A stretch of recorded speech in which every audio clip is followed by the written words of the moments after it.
A very warm welcome and very good afternoon to one and all.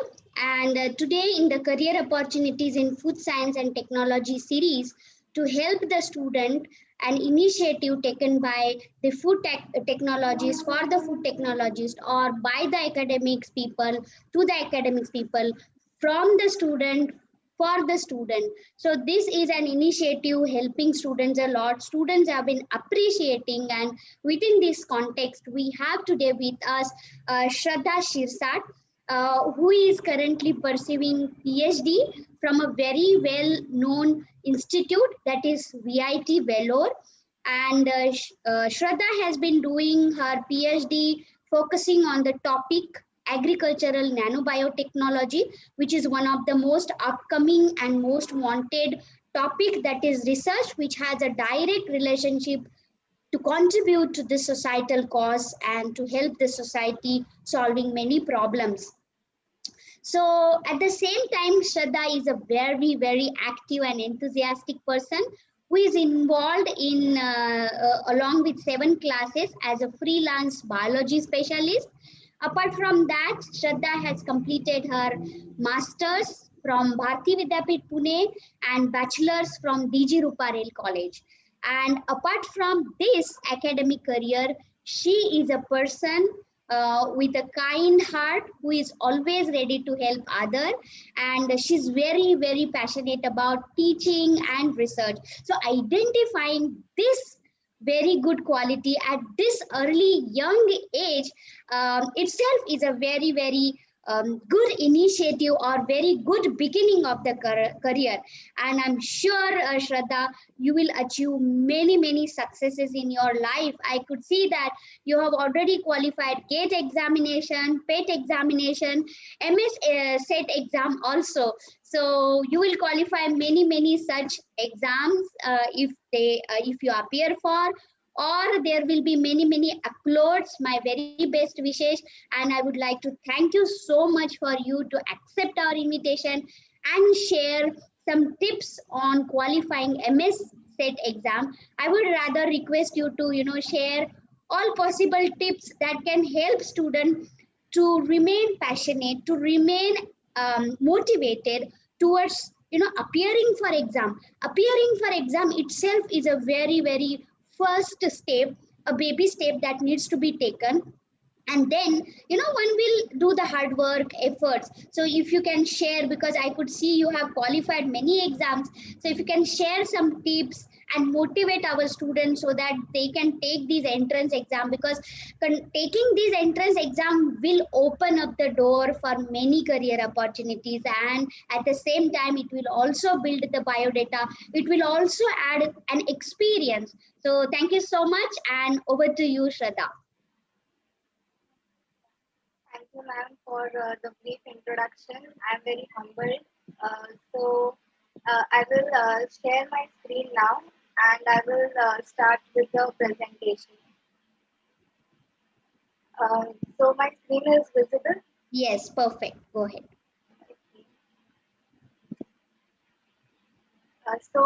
We are going to start with the topic how to qualify MSET exam and some tips and tricks about it. I will start with the slide. Next slide. So after masters in life sciences, as I'm from life science background, so I'm going to mostly concentrate on that. So if somebody has completed a masters in life science, so these are broad opportunities which are there. Usually there is a teaching and research which comes under academic jobs, or you can say academic career. Apart from that, there is industry and corporate also. Today we are just going to concentrate on the teaching examinations and teaching prospects. So I will start with the exams that are required after masters. Usually after masters, if somebody wants to pursue teaching, then they can do B.Ed. But apart from that, if they want to get into lecturership for degree college, like masters, if they want to teach a higher advanced level of students, so they have to give these 3 exams. Means the 3 exams are usually for the teaching prospects in India. not for abroad, it is only in India. These exams are required if you want to get into lecturership. So the first, which is very commonly, what you can say, attempt exam, the students attempt mostly CSIR net and UGC net.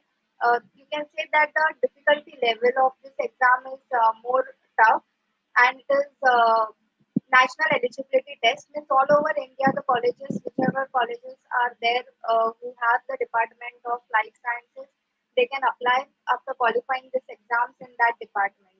After that, there is a state eligibility test, which is for respective states. So there are 13 states which conduct this exam for their own states, because the UGC has granted the states to conduct this exam. So in Maharashtra, Pune University conducts this state eligibility test exam. And then there is ICAR net also. Mostly students are not aware, because this is only for agricultural universities and colleges. So it is not like somebody has pursued agriculture, so only they can give this exam. Usually, overall biotechnology students or microbiology students, or in general life science students, can also give this exam, which is ICR net. It is only for agricultural universities, but students from life sciences can give this exam. So these three are major exams which are given to become eligible for lecturership in India. So we are going to concentrate on this exam, which is set eligibility test, which is conducted. So now these are the actually different set eligibility tests which are conducted in 13 different states. Overall, India has 28 states, but out of that, 13 states conduct this eligibility test. So major states, if you see, then they are conducting set examination, and the pattern is almost the same as Maharashtra set only. The pattern of examination is not much different. So if you are giving Maharashtra set examination, you will get an idea of another state also. If sometime you might relocate to another state, so you can try for that state as well. If your CSIR net is not cleared, so you can try for different state examinations for getting into lecturership. So we are going to concentrate only on Maharashtra set examination. So as I told you that the conducting body is University of Pune, but the examination is conducted at different centers across Maharashtra. So every state has their own centers, and this examination is for Maharashtra and Goa, both the states. So that is also an advantage, because if you are giving this examination, then you are eligible to apply for the colleges in Goa as well as for the Maharashtra. And like if you want to give some other state examination, then you have to go to that state and then you have to give. That is also there. It is not like Gujarat state eligibility test will be conducted in Maharashtra. So this is website. This is if you are giving this exam, then you should definitely visit this website, and you should first get the knowledge of everything what this examination consists of. So this link I had provided here already. This year, the total candidates which had appeared for this exam, not only for life sciences, but overall the candidates which were there for life sciences include microbiology, biotechnology, environmental science, and various other streams. Like there is no separate exam for microbiology or biotechnology. It is all considered under life science only. So this many students had attempted, and this many students got qualified. So the usually this is the percent every year, around 6%, 6 to 7% is the passing for this examination every year. So this is the way how they calculate it.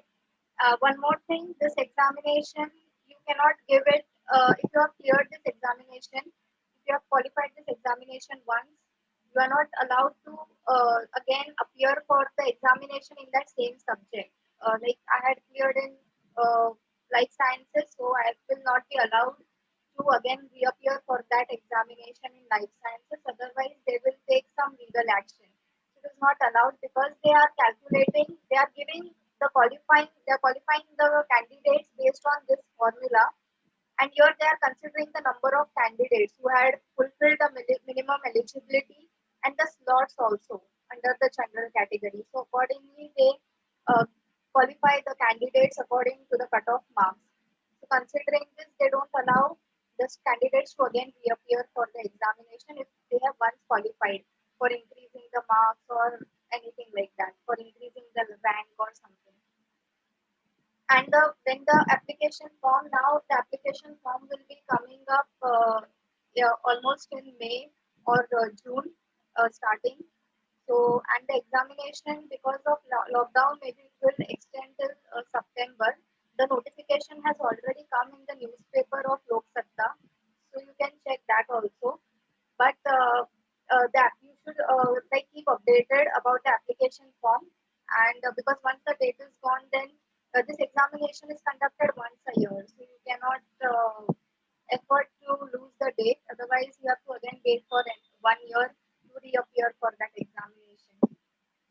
And the net examination is for it is there twice a year, but this is once a year. So the you have to fill the application form on time, and the category and subject should also be selected very properly, because here they also consider the category which is there. Your category is under general category, how many slots are available. So the category and the subject should be selected carefully, because this formula consists of the subject and category. Based on that, they are calculating. So that is also important. Then the procedure and criteria which is there. This is important slide, because you should know that how many marks you should score in order to qualify that examination. If you know that how many marks you have to score, then while solving the papers and after you check that papers for your self-assessment, and it will become easy for you to understand how much your preparation is left. If you don't know how many marks you have to score, and if you randomly solve the paper, then you will feel that you are doing good. But according to the cutoff marks, then you might require some more uh, the efforts to be taken. But because of not knowing how many marks you are supposed to get into it, it can create some misunderstanding. So here, open, then EWS and orphans, they require 40% aggregate marks in both the papers, means together. It is not like paper 1 you require separate 40 and paper 2 it requires separate 40. Both the papers together, 40% is required. Paper 1 and paper 2 are conducted on the same day, but first paper 1 is conducted and then paper 2 is conducted without break. There is no break in between. Then other category of candidates will require 35%, slightly less marks. This is minimum marks. This is not the marks which will be required for your qualification. If you get 40%, then these are the minimum marks that one should get, so that the person can be considered. So qualification marks are different, minimum marks are different. Okay, like these are, you can say, passing marks, you can say. Okay, like in our exam, sometimes out of 135 are the passing marks. Okay, but the qualifying marks which are there in some examinations, it can be 70%. So accordingly, this examination usually have 50% as qualifying marks and 40% you can say as passing marks. So you have passed the paper, but if you get 40%, but you have not qualified, 50 marks is average. If you calculate all the years cutoff marks, then it is around 50%. But you should always try to score around 60%. So if you keep a target of 60%, then you can at least get near to the 50% marks. So your target should be 60%. The set will be conducted in the objective mode. So this is the set has like there are a lot of advantages. This exam there is no negative marking, so I've highlighted here. So you are supposed to solve each and every question. You should not leave any question, even if you don't know. You can guess and you should mark it, because there is no negative marking. Because every question has 25% probability of being right. Like there are 4 questions. If you divide 100 divided by 4, it becomes to be 25. So every question has 25% probability to be right. So you can guess, but this is only when you don't know. If you have prepared, so you should not guess much questions. Usually, you should not guess more than 10% of questions in any paper, in any MCQ type of papers which have objective questions. More than 10% should not be a guessing work. whether there is a negative marking or not negative marking. Uh, when you will solve the question papers before the exam, so at that time also you should keep in mind that you are not guessing more than 10% of questions. Otherwise, it becomes a habit, and then when you will attend the exam, you will keep on guessing only. So there are two papers over here, and there are two different sessions. So it is 3 hour paper, and you don't get break in between. So before the exam, you should have proper lunch or proper food you should have, because otherwise you will feel drowsy and then you will not be able to concentrate on the paper. You should carry a bottle is allowed. So water bottle you should carry. Then this in this 3 hours there is just a break of 30 minutes. If you see, then 10 a.m. it starts to 11 a.m. it will end, and then 11:30. So there is just a break. It is not for eating. Only if you want to go to washroom or something, then that break is allowed. No, for not for reading also, for revision of next paper. For that also this break is not there. So this is again very important to understand. Whenever you give any entrance exams, it is essential to know that what type of questions, how many questions, how many marks will be there, so that you will prepare accordingly. So there are two papers, paper one and paper two. Paper one is always conducted in the first session, and paper two is always conducted in the second session. When the paper two is completed, like when I was in the center, so it was like that. So I'm telling according to my experience. When the paper one is completed, they take the paper one. They will not allow you to keep the paper one with you. So you should be completed with your marking of paper one. Everything of paper one should be completed, because paper one will be collected, and then paper two will be given, and then paper two will be collected. So it is like that. So here 50 questions are there, out of which all are compulsory, because there is no negative marking, so all are compulsory, and each question carries 2 marks. So 50 into 2 is 100, and here 100 questions are there in the second paper, and total marks are 200. Okay, so I told you that you should score at least 60%. So accordingly, if you see, then you should get according to 60%, uh, the marks should be around 180 like cover the 60% of your passing marks, or you can say qualifying marks, not passing marks. So 60% you should get. So accordingly, if you see 180 out of 300, that much you should get. Okay, so paper one is actually very important. Paper two, you might get even easily you can get 50% if you have studied. So you can get, but paper one actually the scoring is tricky. So you should concentrate on paper one. Mostly we don't concentrate on paper one because it is not our subject paper. It is like logical reasoning and data interpretation. Then teaching aptitude, research aptitude, all that questions will come. So usually paper one is neglected, but that is a mistake, because you cannot score complete 200 marks from here. It is very unlikely for a general case to score complete 200 here, or even 180 over here completely from paper two.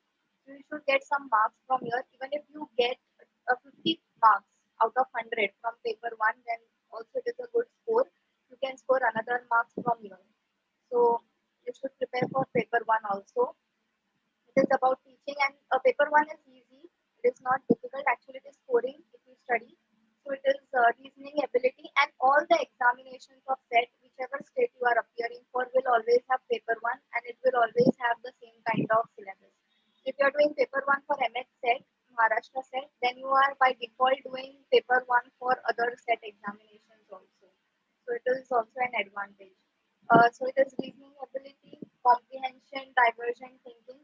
All this is there, and it has 50 objective type. All are compulsory. Out of 50, 25 questions, if you get right, you will score 50 marks, which is a good score for paper one. You should aim for higher, but I'm just saying the minimum you should get, so that you will be able to qualify. Then paper 2 is 100, and it will also carry 2 marks. So out of your, you can score, as I told you, if you have studied 100 marks, you can score easily, because the questions which are there, those are objective. It means they are not analytical in nature also. It is straightforward question. In some questions you might have to do calculations of like in biochemistry questions or some genetics questions. Apart from that, they are straightforward questions which are there. Four options are given. Straightforward, but they have some trickiness into it. If you solve questions, then you will realize it. So this is what you should know, how many marks you are supposed to gain. So you will qualify the examination. So whenever you will solve the question paper also of the last year, you have to solve last year question papers because it will be very helpful for you to understand the pattern of paper. So you will not go unprepared in exam. If you go unprepared in exam, then you will not be that confident to give that exam also. So you can solve one or two last year papers, which will be again 300 marks. Usually you can solve like this is 2020, the last exam was conducted. So 2019, 2018 papers you can solve. So this is 300 marks. Average cutoff is approximately 50% every year. So marks required for qualification without doubt should be more than 150. You should score more than 150, then you will be 100% qualified. If it is more than 150, means 180, 160 like that, in that range. Good marks will be 180 out of 300. If you are scoring 180 out of 300, it is very good marks because usually the cutoff hardly it reaches to this level. If the exam is very easy, so the cutoff will reach. Okay, but usually maintaining the difficulty level of that exam, it is 50% or more than this. If you are scoring, then it is very good marks. So when you will solve, you should try to gain this much marks. So in the examination also, you will get, you can get that much. Okay, it is unlikely that if you are scoring in your at your home or in your what do you say, whenever you are giving exams for self assessment, if you are scoring 100 marks, suppose, or 120 marks, so it is unlikely that you will reach 180 directly in your exam. It can happen, but it is a very rare case. So, like consistently, if you are getting the same results, so you are sure that in the end also you will get the same results. Okay, because there is a reproducibility in that result.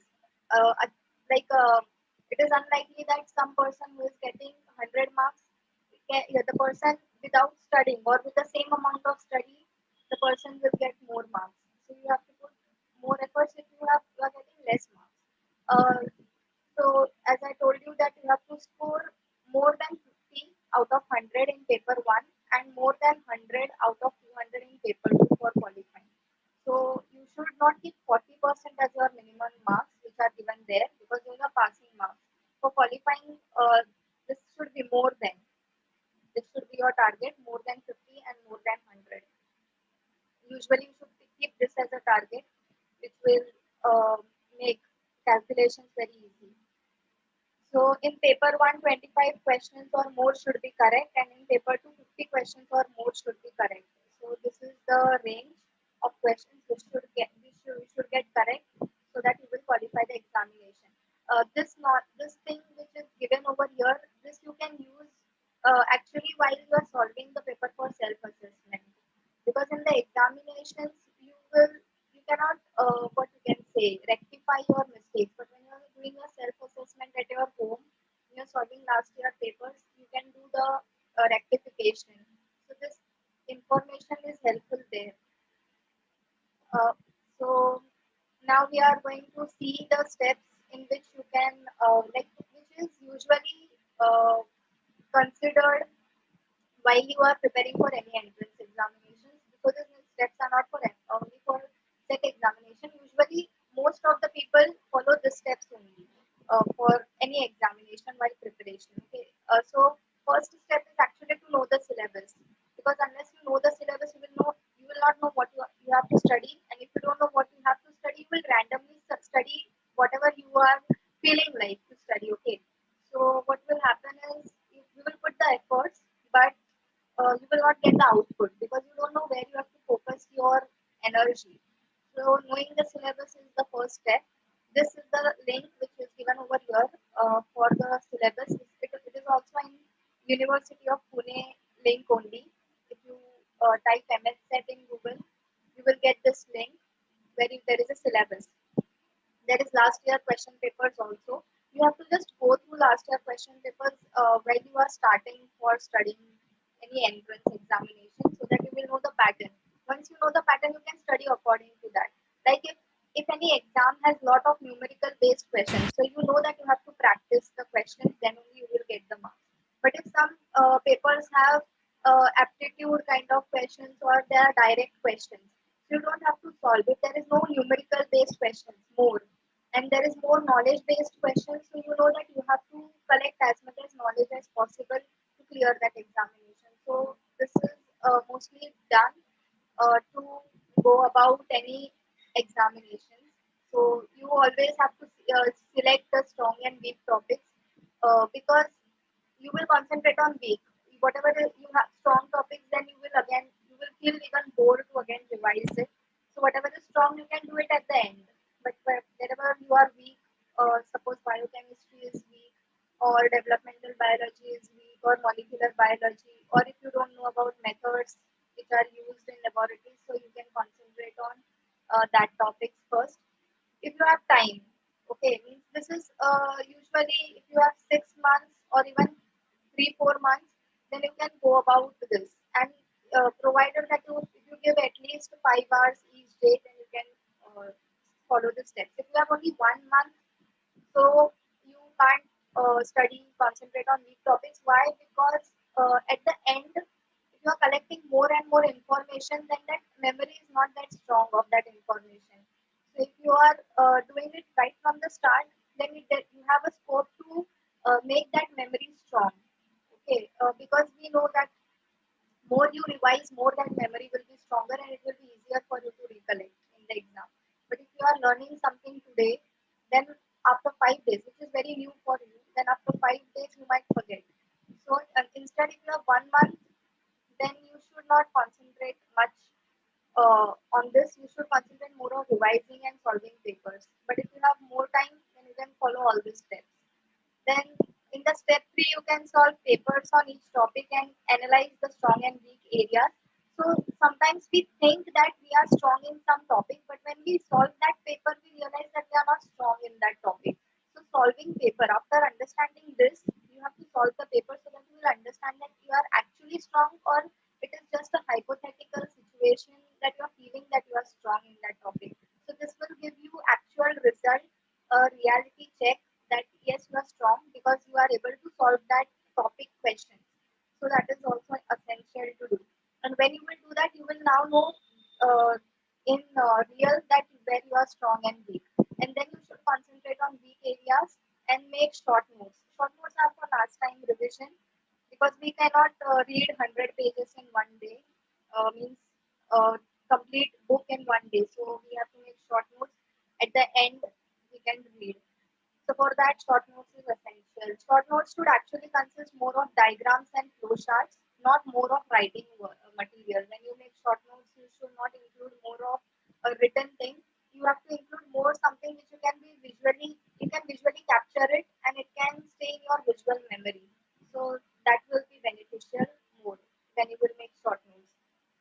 Then after studying all these things, you can give last year papers. Then you can check are you getting 180 around to that marks. If you're not getting, you can study more and you can sharpen your knowledge. And then sometimes mock test also is given. Apart from this, for time management also you should give last year papers. So time management is also essential in exam because it is 3 hours only. You if if you take more time on some question, then you will miss out the questions which you know. So for that also, last year papers are essential. Now, if you score above 150 marks or you are not beating that year cutoff, then you have to analyze the mistakes. If you are solving 2019 paper, then you check what was the cutoff of that year for MS set, and if you are not beating that cutoff, then you again solve that paper after studying, so that till you beat that cutoff. So like that also you can do, or else till you get a score above 150, around 180 marks, you can keep on doing it. So or you have to just revise and practice again and again, and you will clear the exam.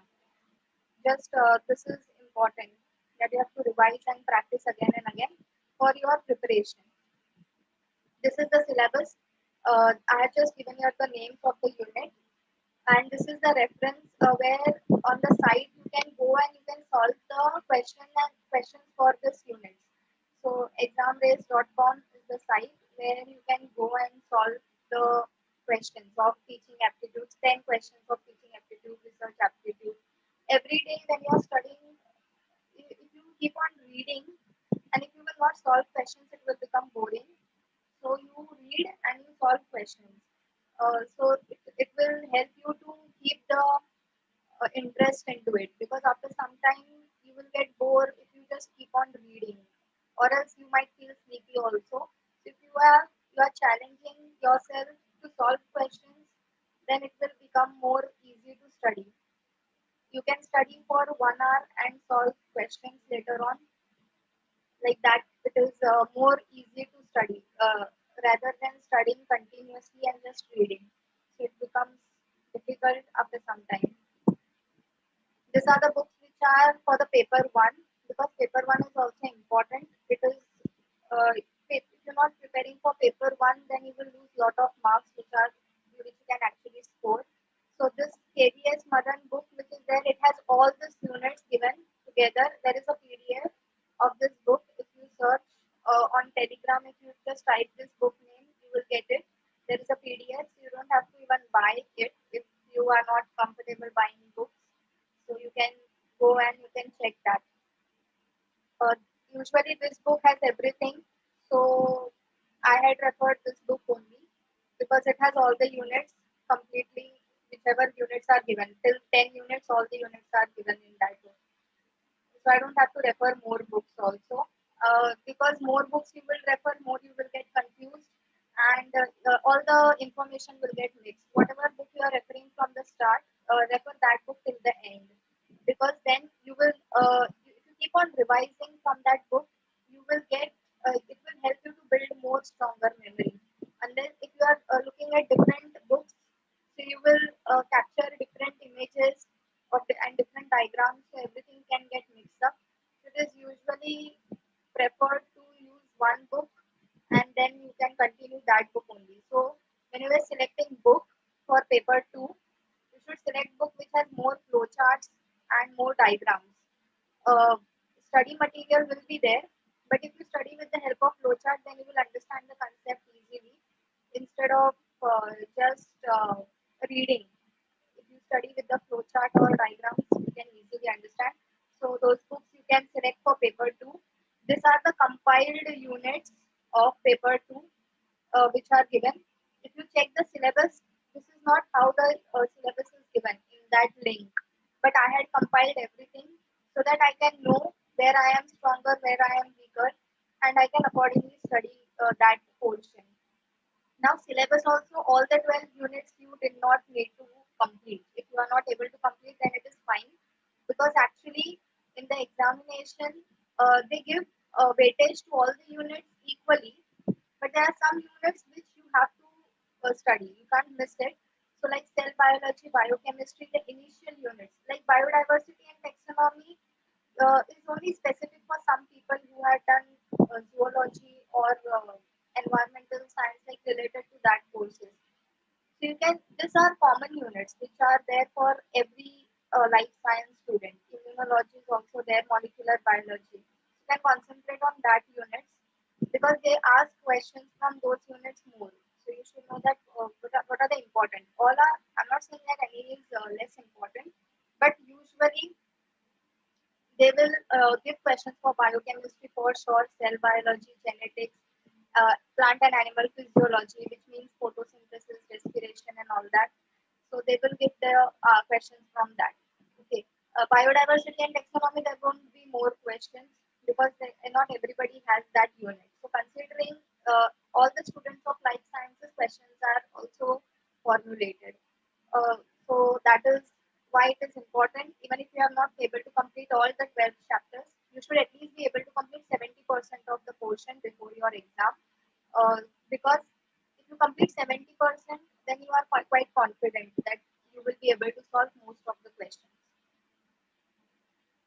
Uh, now the reference books for paper 2, you already know that Leninger for biochemistry, QB for immunology, these are all the standardized books which usually most of the students have studied in their masters or in their bachelors. They refer that books and they study from that. So I had not put those books over here, but I had put the books which you can use if you have only 1 month left. So you can use those books, or at the end if you want to revise, or if you just want to go through it, that whether you have not missed anything, you can use these books like Pathfinder, Conceptica, IFS Notes. This you can refer, and usually you can refer mostly for MCQs. These books like Pathfinder MCQs which are there, it is for each and every topic, so you can refer that, which will make it quite easy for qualifying not only set. Actually, it will make it easy for qualifying other entrance examinations also, like BBT, JRF, or NET. So it will be easier for you if you solve MCQs. All these three has MCQs. Like there is Conceptica MCQs also. Here there are the links which I had given. There is one more link, that is sandfoundry.com. It has life science 1000 MCQs from various sources they had collected. So there are, you can find MCQs online, where as well as in books. So there is no lack of MCQs to solve. So you don't have to worry that if I will complete MCQs, all the MCQs, how I will get new MCQs. There are always new MCQs, and now because there are many students who give these exams, lot of publications are also released with MCQs. So there are a lot of MCQs. I had given already, I had just told you already that you should refer books which are flowcharts and diagrams, because it makes it interesting also to read those books. If everything is written, if all the alphabets are only there, then you will not even feel like reading that book. But if there are flowcharts and diagrams in that book, then it will make it more interesting to read that book, or even to go through that book. And you will, even if you have missed something while reading, looking at that diagram mostly, you can understand. Like DNA replication, if you study the diagram of DNA replication, then most of the stuff is given in that diagram only, right, from enzymes and the various steps. So that is the reason I'm telling why you have to refer flowcharts and diagrams. And you have to keep only one reference book from start to end. Don't confuse by referring a lot of books. If you are using Pathfinder, then use Pathfinder only from start to end. If you change books again and again, then you will get confused, and it takes a lot of time also. Now, this is all for the reference books and for other stuff which I had gone through. Now, for the MCQs, while solving MCQs, these are various what you can say points which you can remember. You have to be alert, like we all know that. We have to read entire questions and options. Sometimes we read only half of the question and we get excited and we mark the option, but then the option gets incorrect. Then you have to don't, you can't guess more than 10% questions. It means if you're guessing more than 10% questions, it means your preparation is lacking. If our preparation is lacking, we will guess more than 10%. If our preparation is good, then we don't have to guess more questions. Then you have to always answer easy question first, because if we don't answer easy question first, and if we keep it for the end, then in the end when we don't get time, in haphazard manner we will answer anything, so we will lose marks. So when you will go through the paper, we have to always answer easy questions first. Then we have to use elimination and exclusion method. It means that if you know that some option is not correct, like plants are dashed, if the question is this and the option is autotrophs, heterotrophs, like that. So you know that plants are not heterotrophs. So you can completely eliminate that option. So if you are eliminating even one option, so you are increasing the probability of the other option to be correct. Like if you are eliminating one option out of four options, so remaining three options probability of being correct increases. If you are eliminating two options, so each option will have now 50% probability of being correct. So this helps a lot. Elimination elimination and exclusion method. If you are not able to understand the question, then we have to rephrase the question. It means that suppose if I ask that some person that is she your sister, and if that person is not understanding what I'm asking, then I can ask in another way that is she your sibling or is she your cousin, something like that. So you have to rephrase the question, but you cannot change the meaning of question. When you rephrase the question, it is for your understanding to answer it more efficiently. Then you can make a guess only by using knowledge and reasoning. And if there is no knowledge, then you have to use logic. At the end, you have to use logic. Guesswork should not be random. It should be either based on logic, reasoning, or knowledge. Then, suppose if you have seen some question, the next point which is there, it is that if you are reading the question and in the first thought you think that some question is correct, and then you again read the question, then you feel that no, this option is not correct, which you had chose first. But it is preferable that you should stick to the first choice, because that is where your memory had immediately triggered, and it was like this is the option which is correct. But now you are overthinking about that question, so you are feeling that it is not correct. But it is not necessary always. Where it is not necessary, that is if you know why this option is not correct, and the reason you know, and then you have selected some other option, then you can go to other option. But you don't know why you are selecting the next option, just because of overthinking. If we are selecting other option, so we should not do that. We should stick to the first choice.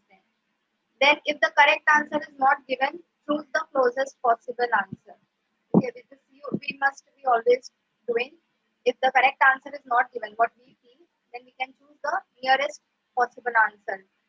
Then so there are questions which are there like choose correct option or choose incorrect option. Okay, these are all the points which can be used while solving MCQs. When there is choose correct option question or choose incorrect option, don't directly choose correct or incorrect. We have to apply true or false method. In the select each and every option and read that option and see if it is true or false, and write true or false at the end. And then you select incorrect. Then while selecting incorrect option, you select which is the false one. While selecting correct option, you select which you had marked as true. Like that, it becomes easy. Otherwise, sometimes we don't even look at this words correct and incorrect, and we randomly choose the option.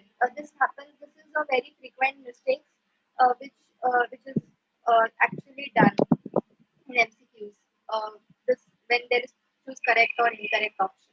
Then, if there is any option which has lot of information and which is longer, then you can select that option if you don't know which is the correct option. Then you can select that option, because when the person who has made the paper, they usually give give lot of information about the correct option, because they don't want the correct option to be lacking any of the important details, so that they can be again that so that it can be again rectified. So usually correct option is the one which has lot of information. If you don't know which is the correct one, don't know anything about the question, then you can use this also. But it is not applied every time. It is only the tricks which you are not aware. Sometimes even after studying, we come across some questions which we don't know the answer of. At that time, we can apply. Then grammatically incorrect, funny options or unrelated options should be eliminated. If there is a question about plants and they had written something unrelated uh, about the viruses they had written, which is not related to the question, so you can eliminate such options unrelated. Then options containing word always, never are less likely to be correct, because they are hyper specific. The examiner purposely puts hyper specific, like always the plants will require uh, nitrogen. Like suppose this is the option. So you should be always practical about that option, because usually always or never options are less likely to be correct. This all is used when you don't know which option is correct. You can use this tricks. And the options which are sometimes, probably, usually, they can be they have a probability of being more correct, because the examiner again makes the question. When the examiner makes the question, the person who makes it, he keeps in mind that the correct option should not be again given for recorrection. So this is what are the points, like sometimes probably usually options, if they have this words, then it is more likely to be correct.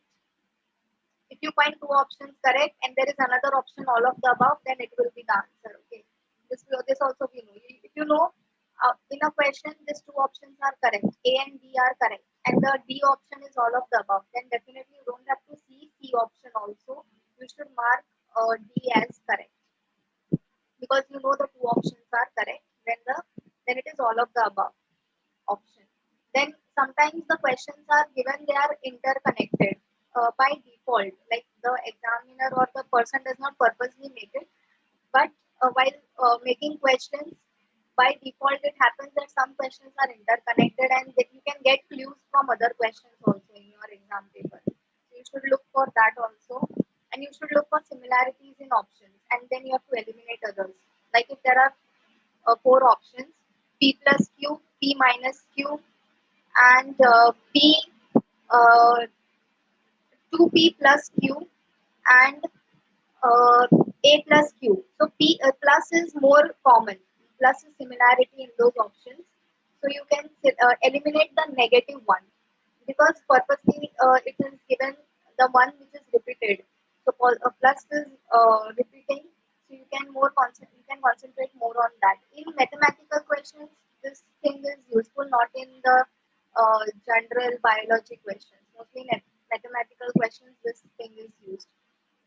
Then in mathematical questions, again you have to avoid the highest and lowest values. Like for example, I had given here one example. Here this is the question, any question, and the options are 9, 57, 60, and 950. So these two options are unlikely to be correct. If you had made some calculations and you are getting some answer, okay, but you are not very sure, so you can eliminate these options, and then you can concentrate more on this option. So this is actually when in mathematical questions you get approximate values, you can use this thing. So and you can take a guess from the remaining two options. Okay, but I'm not saying this is always the case, but usually when you don't know and you have to still attempt, because mathematical questions sometimes it happens like that. So you can use this what we say points. In physics questions, you have to look at the dimension. Like if they had asked the length of a garden or anything, length of anything they had asked, and if the dimensions are there is a dimension meter, then the dimension is meter per second square, like that. So you know it is not meter per second square or meter per second. It is meter only. So you don't even have to look the values. You don't even have to calculate. Sometimes just by looking at the units in physics questions, okay, or the questions which had dimension into it, you can just look at it and you can mark the answer. Then in questions where you have to balance the two sides, then you have to use the options to balance it. What does this mean is, I will quickly tell you. See, if there is a question a plus b is equal to 5, okay, and you have to find out what is a and b. Now, just based on this information, you cannot do anything. So they will give you options. Okay, option will be 1, 2, then 2, 3, then 5, 4, like that. Options will be there. So you have to use the options and you have to put it in that equation. Okay, and then when the equation will match, that is the correct option. Like here the option is 2 and 3. So 2 plus 3 is 5, like that. So that's like those questions when it will come, then you can use your options to put in the question. So this is all for part 1. If two options are complete opposite, one should be correct. When two options have words that are similar, I told you pay attention to this option. For none of this, you have to completely work on the questions. For none of these means if there is option, none of these.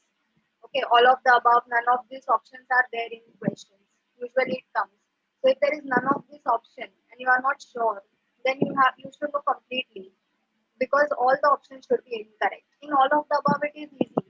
Two options are correct, then it is all of the above. But none of this you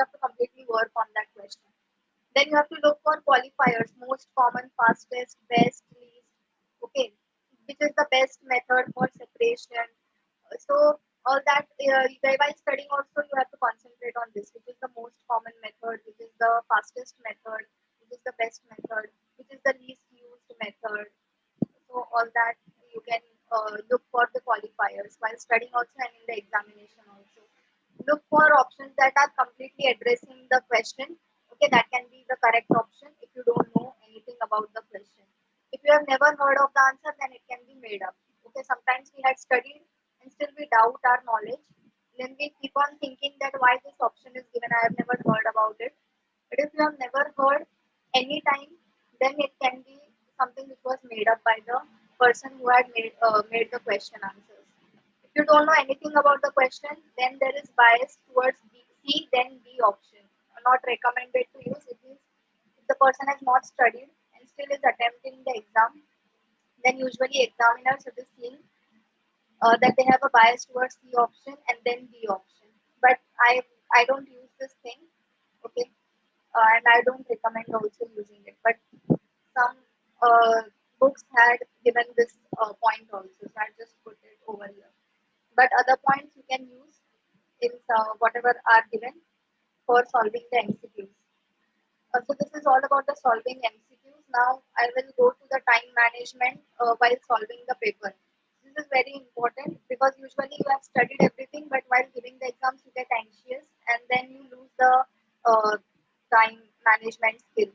So what happens is first when you will get the paper, first for both the papers, first solve all the questions that you are 100% sure.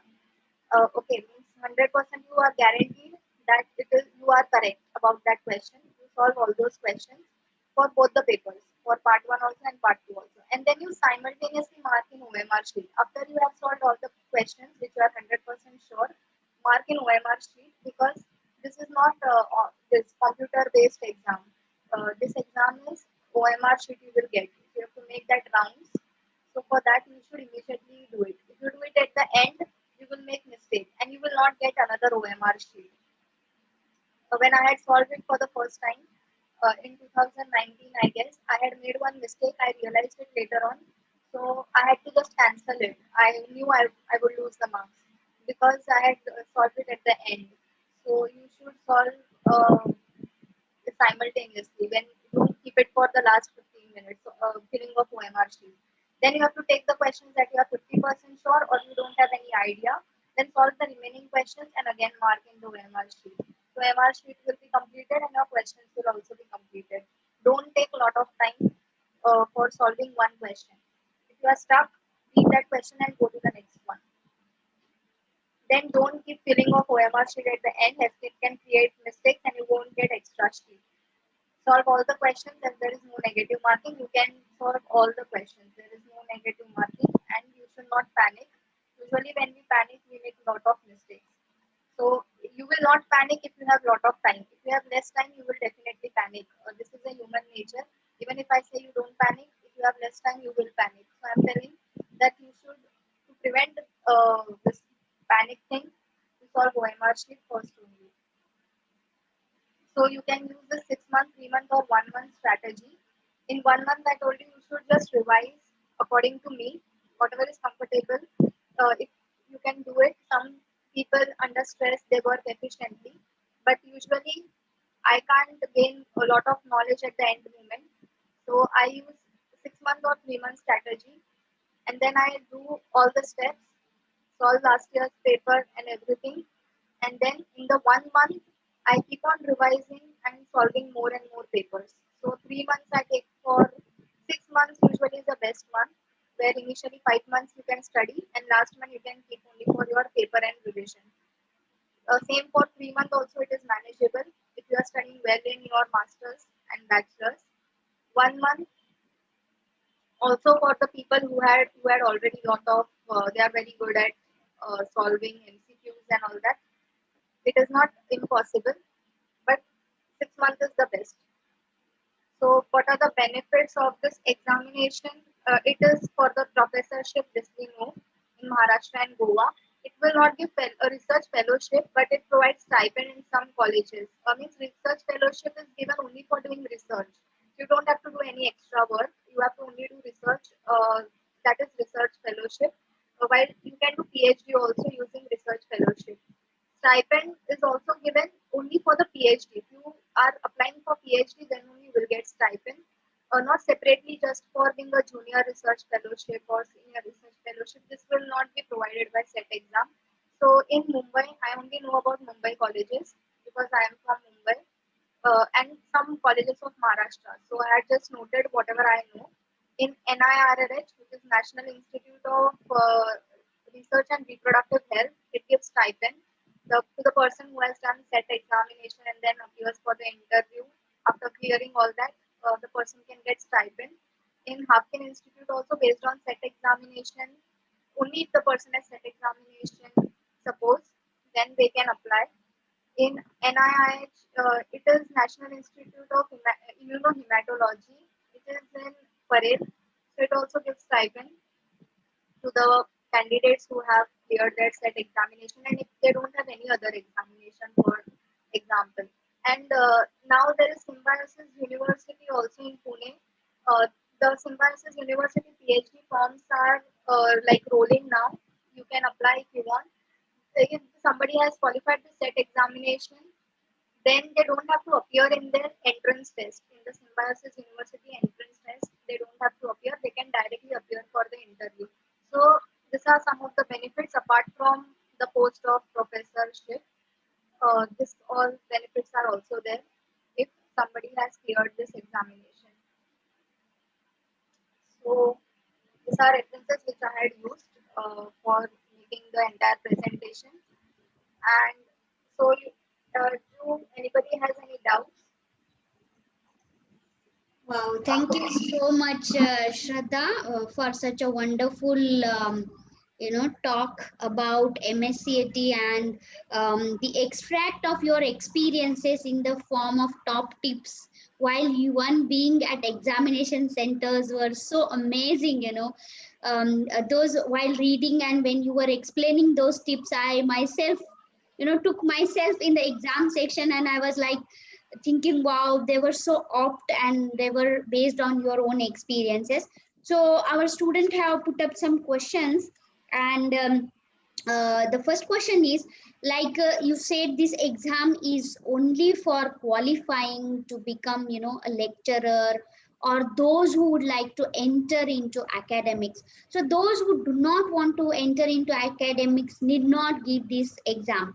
So what is your opinion? Only for those who would like to pursue the career, like based on individual's career goal, one should, decide whether to pursue this MSCT exam, a set exam or not. What is your opinion and comment? Yeah, I feel that if they want to pursue teaching as a career, then only they should give this examination because they will get that benefit. If they are going for industrial jobs, then usually GATE they consider as a good for their CV, but SET will not add any positive points in their CV.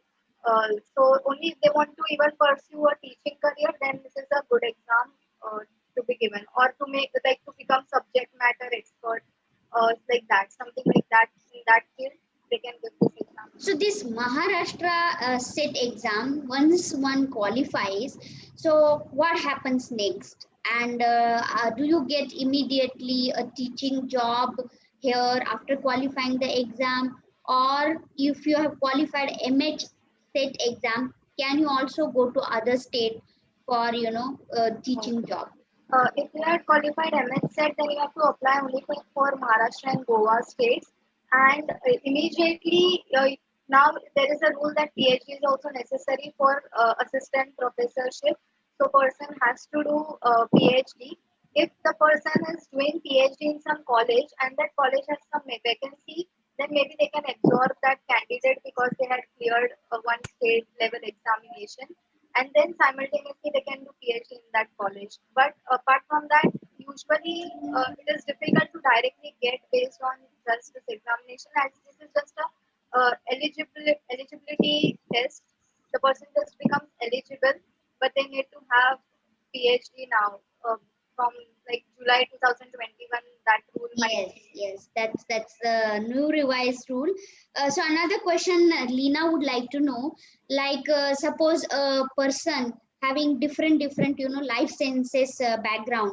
So when you were explaining the syllabus and the content and the topic, so mostly it covers biochemistry, biology, zoology, botany, and other types. And then in paper one you have all those general knowledge, logical thinking, and that. So whom do you recommend to conduct this take this exam? Of course it is for those who would like to make their career in academics, but especially also the background or the subject area experts, especially focusing in life sciences. So what would be your recommendation?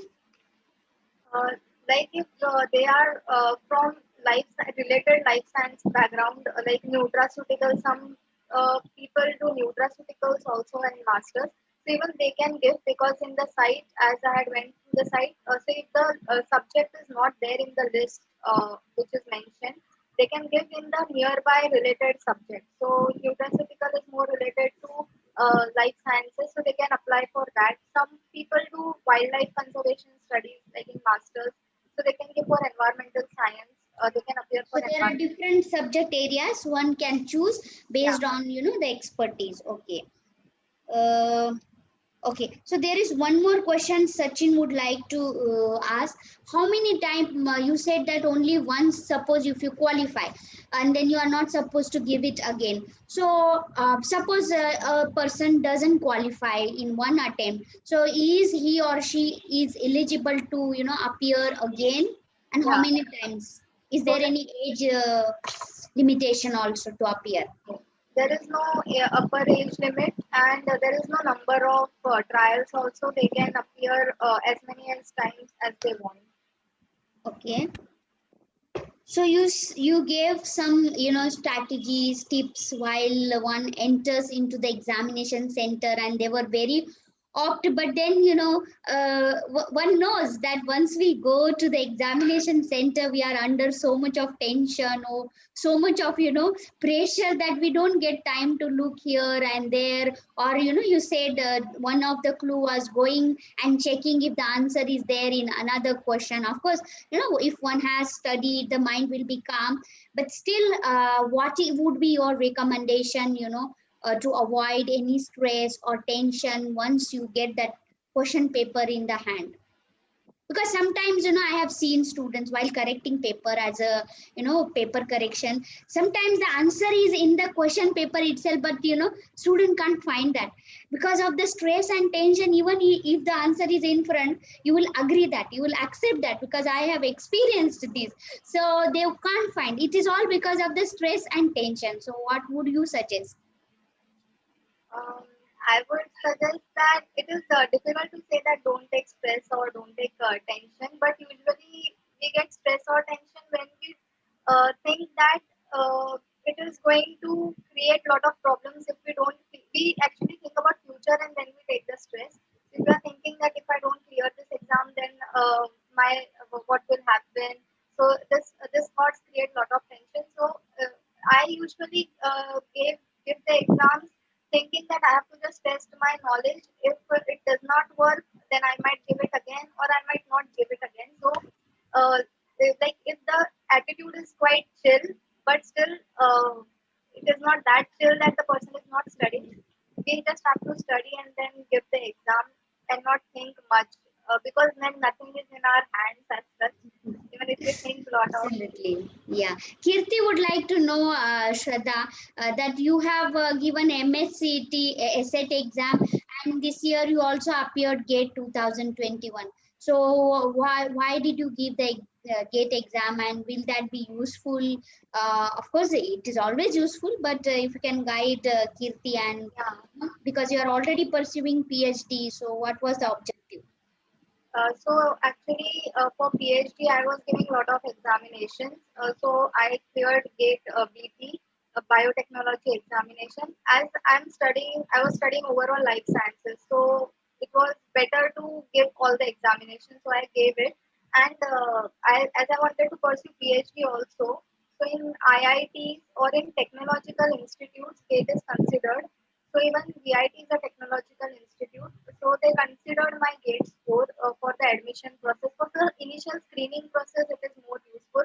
And in IITs, they give fellowship also, research fellowship for the based on GATE examinations. And many other colleges consider GATE examination. If somebody has qualified it, then they don't have to give the entrance test for that exam.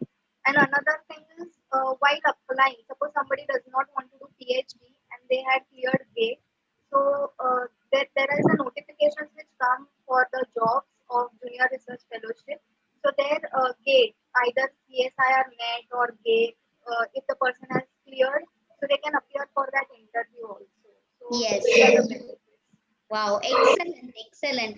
Sachin would like to know if there are two exams like UGC NET conducted by University Grant Commission and this exam set. Okay. Do you recommend, because if you qualify UGC NET, there are more advantages like you get also fellowship or some money to survive when if you are pursuing PhD or higher studies. So what would be your recommendation, UGC NET or MH set, and how is they are different from each other, and how is this syllabus? Like for example, you have now qualified MS set exam, so can you also give UGC NET and then qualify, and it helps, how it helps? If somebody is studying for UGC NET, then they can easily clear set examination according to my view, because I was studying for CSIR NET. So I will again give that exam. But as I was studying for that, it became very easy for me to clear the set examination. So if you're only studying for set, then it becomes quite tricky. But if you're studying UGC NET, then it will be easy. Now, whether you should give UGC NET or set, it depends on whether you want to get into teaching. Both exams will help you to get into teaching, but some people they don't want to get into teaching, they want to stay in research only, so they don't give the set examination at all. So only if you are very sure that you want to pursue teaching as a career in future, then only you should give set. Otherwise you can give UGC NET, and then if you get JRF, then it is easy to get into teaching and research also. So that is what I would say. Yes, so you said that now the advertisement in Lok Satta has appeared from 17th May. I think one has to start filling the application and then appear and prepare. Maybe those who have decided. So now, if suppose in the Maharashtra, some of the universities like Mumbai University or institutions, colleges have faculty requirement, and in that case, if you apply, those who have qualified MSCT set exam, they will get more point, because sometimes I think those university declare also the MH set exam should be qualified. I have seen Mumbai University declares that, and then they give more edge over those who have qualified this, right? Yeah, yeah, it is true that they will give. Sometimes some colleges also require the teachers for conducting only practicals, or sometimes they require some teachers for contractual basis. So there also it can be applied, and usually while like there are various sites also for applying. Usually this teaching recruitment notifications, they don't come on Naukri.com or something like that. So applying there is of no use. Usually it comes as in newspapers, and if you write on faculty plus faculty tech, these are the sites which put the notifications. Otherwise, it does not come. So if somebody wants to apply, then they can try over there for applying. Wow, thank you so much, Shraddha. It's been such a wonderful discussion and very important topic, and I'm sure you have already started your path towards your academic career, and my very best wishes for your bright and fruitful academic career. May you become a successful professor in this line, and my very best for your bright future. And thank you so much. I look forward your future association with this mentoring program, and I'm sure you will help our students. Thank you so much. Thank you, ma'am. It was wonderful. Thank you for giving me opportunity to talk. Yeah, it's our pleasure, and thank you so much. And we will continue talking, and we will communicate, and see you tomorrow. Bye bye. Bye. Thank you.